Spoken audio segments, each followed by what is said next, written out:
بخاری شریف میں حضور پاک کا ارشاد ہے کہ اس طرح نماز پڑھو جس طرح تم مجھ کو نماز پڑھتے دیکھتے ہو۔ سوال یہ کہ حضور نے کس طرح نماز پڑھی، جبکہ بخاری شریف میں حضور نے رفع یدین کی نماز پڑھی ہے بخاری شریف میں حضور نے رفع یدین کی نماز پڑھی ہے۔ دیکھیے حضور نے مختلف طریقوں اختیار کیے مختلف اوقات میں۔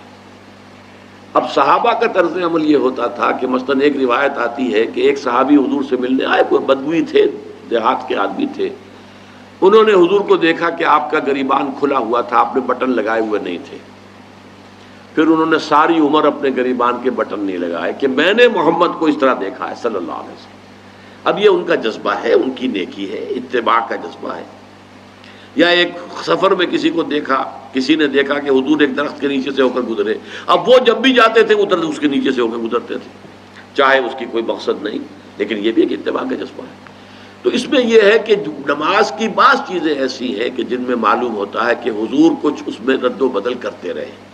کبھی آپ نے ہاتھ بالکل کھلے چھوڑ کر بھی نماز پڑھی ہے، کبھی آپ نے ہاتھ نیچے باندھے ہیں، کبھی اوپر باندھے ہیں۔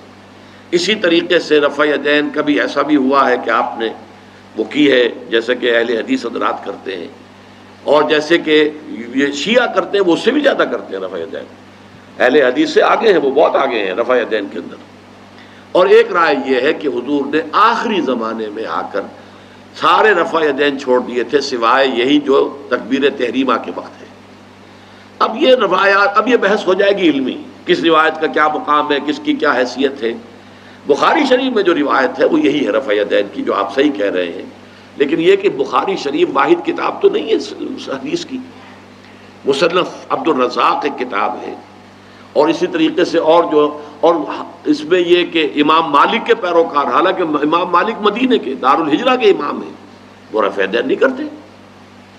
امام شافعی کے کرتے ہیں، امام مالک کے نہیں کرتے، امام ابو حنیفہ کے نہیں کرتے۔ تو ان چیزوں میں بہت زیادہ پریشان ہونے کی ضرورت نہیں ہے۔ اصل جو معجزہ ہے حضور کا اور اسلام کا وہ یہ ہے کہ 1400 برس گزر گئے لیکن نماز کے ضمن میں اتنا اختلاف نہیں ہے کہ تمام مسلمان باجماعت نماز نہ پڑھ سکیں۔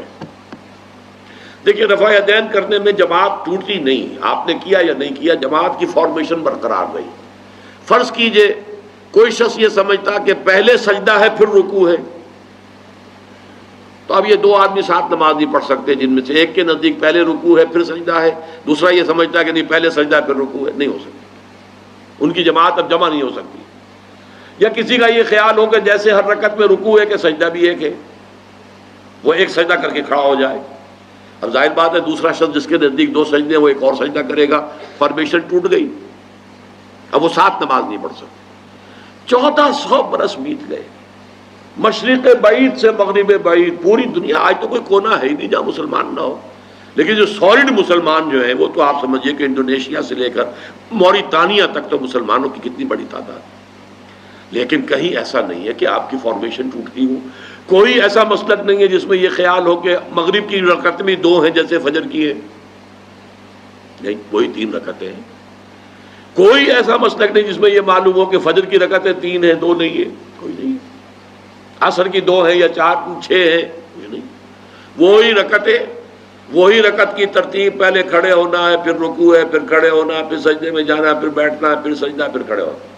فارمیشن نہیں ٹوٹتی، شیعہ ہو سنی ہو، اور اس میں حنفی ہوں مالکی ہوں شافعی ہوں حنبلی ہوں زیدی ہوں ظاہریہ ہوں، کوئی بھی ہو، کسے باشد، تمام مسلمان مل کر جماعت سے نماز ادا کریں گے اور ان کی جماعت ٹوٹتی نہیں ہے۔ یہ ہے جس کو ہمیں سمجھنا چاہیے۔ یہ کیوں ہے؟ صلو کما رأیتمونی اصلی، کہ حضور کی کو جس طرح دیکھا صحابہ نے نماز پڑھتے ہوئے ویسے نماز پڑھ رہے ہیں، صحابہ نے ویسے نماز پڑھی، پھر آپ کے بعد تابعین نے اسی طریقے سے نماز پڑھی، پھر اس کے بعد تبع تابعین نے پڑھی، نسل بعد نسل منتقل ہو رہا ہے۔ باقی تھوڑا تھوڑا اختلاف اگر ہے تو اس کے لیے زیادہ پریشان نہیں ہونا چاہیے۔